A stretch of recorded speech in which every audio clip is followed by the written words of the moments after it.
Welcome to Penrose Learning, where we make understanding easy. In this video, I will show how to make pasta salad with tuna. First, let's gather everything we need for this delightful dish. You will want about 8 ounces of a small pasta, like elbow macaroni or rotini.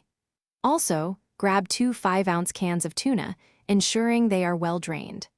Don't forget 1 cup of crisp, chopped celery and 1/2 cup of finely diced red onion for that perfect crunch. Now, let's get cooking. Begin by boiling your chosen pasta in salted water until it's perfectly al dente, which usually takes about 8 to 10 minutes. Once cooked, drain it well and rinse with cold water to stop the cooking process and cool it down.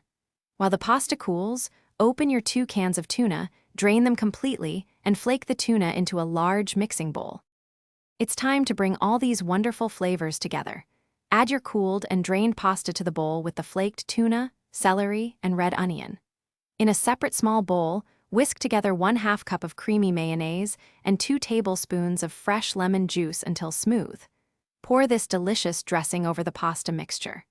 Gently toss everything until it is evenly coated, then season with salt and pepper to taste. Almost there. Once your pasta salad is thoroughly mixed and seasoned, cover the bowl tightly with plastic wrap. Place it in the refrigerator for at least 1 hour, or even longer, to allow all those fantastic flavors to meld and deepen.